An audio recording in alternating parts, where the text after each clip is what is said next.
दिनांक 22 एप्रिल 2025 ला गोसे खुर्द प्रकल्पाला 37 वर्ष पूर्ण होत आहे. परंतु 37 वर्षांनंतरही प्रकल्पग्रस्तांच्या मागण्या पूर्ण झालेल्या नाहीत. त्याकरिता आज प्रकल्पग्रस्तांनी भंडारा ते नागपूर जिल्ह्याला जोडणाऱ्या वैनगंगा नदीवर ठिय्या आंदोलन करण्यात आले. आजही प्रकल्पग्रस्तांची परिस्थिती तळ्यात मळ्यात असून आजपर्यंत प्रकल्पग्रस्तांना न्याय मिळालेला नाही. यावेळी प्रकल्पग्रस्त अशासकीय समितीचे सदस्य भाऊ कातोरे यांनी आत्मदहन करण्याचा प्रयत्न केला, परंतु पोलिसांच्या सतर्कतेमुळे त्यांना आत्महत्यापासून दूर राहावे लागले. यावेळी प्रकल्पग्रस्तांनी जोपर्यंत आंदोलनास्थळी विभागीय आयुक्त येणार नाही, लेखी आश्वासन देत नाही व बैठकी संबंधात परिपूर्ण चर्चा होत नाही, तोपर्यंत आंदोलन मागे न घेण्याचा निर्णय घेण्यात आलाय. याबाबत सविस्तर वृत्त असे की दिनांक 22 एप्रिल 1988 ला गोसे खुर्द धरणाचे भूमिपूजन झाले. आज 36 वर्षांच्या दीर्घकाळ लोटल्यानंतरही धरणाचं काम पूर्ण होऊन सुद्धा प्रकल्पग्रस्त क्षेत्रातील शेतकऱ्यांना मात्र पाणी उपलब्ध झालेले नाही आणि धरणग्रस्त शेतकरी, शेतमजूर व मच्छीमारांच्या हक्कांच्या मागण्या पूर्ण झालेल्या नाहीत.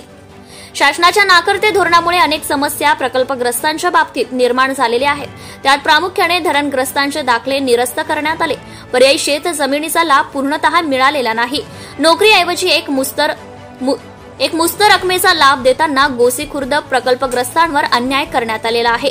कलम 18 व 28A चे प्रकरणे न्यायालयीन प्रक्रियेत अडवून ठेवण्यात आलेले आहेत. पर्यायी गावठाणातील नागरी सुविधा अपूर्ण आहेत. पाण्याखाली जाणाऱ्या जमिनीचे अधिग्रहण करण्यात आलेले नाही. मौजा नेरला व मौजा सुरबोटी या गावाचे अधिग्रहण करण्यात आले नाही. धरणग्रस्तांना जगण्याचं साधन उपलब्ध करून देण्यात आले नाही. असे असतानाही गोसे खुर्द धरणातील पाण्यावर वैनगंगा, नळगंगा हा 88,000 कोटींचा नदी जोड प्रकल्प निर्माण करण्याचं काम हाती घेण्यात आलेले आहे. या प्रकल्पाला प्रकल्पग्रस्तांचा विरोध नाही, परंतु त्यांनी प्रथम गोसी खुर्द प्रकल्पग्रस्तांच्या समस्या सोडवाव्या, त्यानंतरच या प्रकल्पाकडे लक्ष द्यावे.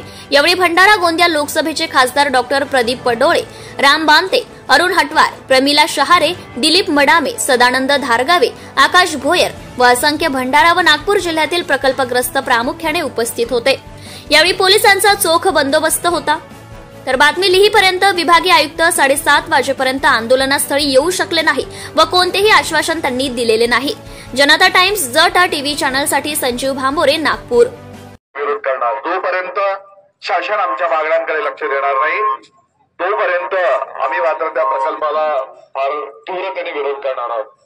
दुसरं उदाहरण आमच्या नेरल्यामध्ये सुद्धा, नेरल्याची काही त्या ठिकाणी नेरल्याच्या लिफ्टसाठी शासनाने VIDCने त्या जमिनीचं अधिग्रहण केलं. ते मला वाटतं 2 ते 3च्या काळामध्ये झालेलं आहे. पाटील साहेब जरा माहिती काढा. ते लोक अनेकदा इतर प्रकल्पग्रस्तांच्या प्रमाणे आम्हालाही जमीन, परंतु शासन म्हणते की तुमची जी लिफ्ट इरिगेशन लावली आहे, हे धरण हे कुठल्या प्रकारे आपल्या लिफ्टची किंमत सुद्धा धरणामध्ये पकडल्या गेलेली आहे, परंतु त्या लिफ्टसाठी ज्या शेतकऱ्यांची जमीन अधिग्रहित केलेली आहे त्या शेतकऱ्यांना मात्र वाऱ्यावर सोडून दिलेलं आहे. ते बिचारे, मी जेव्हा कधी जातो, काल परवा पण आम्ही गेलो त्यांच्याकडे, ते म्हणणारे भाऊ तिकडच्या चला या आपण जरा नेटाने लावू. आणि म्हणून आमची मागणी आहे की हे त्या प्रश्नांना जर वाचा फोडायची असेल तर ED साहेबांनी स्वतंत्र, पाटील साहेबांनी आम्हाला शब्द देऊन चालणार नाही. आम्ही प्रत्येक तुडकात पडलेले आहे. ते गोष्टीखोर बघा, आमचे सारे व्यक्ती सालेश्वरीचे सरपंच आहे. अरे त्यांच्या गावामध्ये अजून पाणी नाही, प्यायला पाणी नाही आहे. इतका मोठा पाणी आहे. या पाण्याचा तिकडे संपूर्ण मराठवाड्यात आणि विदर्भाच्या तिकडे कानाकोपऱ्यामध्ये न्यायचं नियोजन सुरू आहे, परंतु ज्या शेतकऱ्यांची शेती या ठिकाणी घेतलेली आहे त्या गावातले लोक आहे ना. देशाचं सरकार, महाराष्ट्र सरकार क्लेम करते की बाबा नळातून या मोठ्या मोठ्या दिल्लीवर जमिनीचं अधिग्रहण करून जिथे पाणी तयार झालंय त्यांना प्यायला पाणी नाही आहे. किती मोठी शोकांतिका आहे. या व्यवस्थेचे प्रमुख विभागीय आयुक्त साहेब, जोपर्यंत आम्हाला खासदार साहेबांच्या नेतृत्वामध्ये आम्ही जाणार त्या ठिकाणी मीटिंगची तारीख आपल्याला जोपर्यंत कळवत नाही, पोलीस विभागाने कृपया करून आपण आमचा निरोप त्यांना द्या.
Subscribe now and press the bell icon. Never miss an update.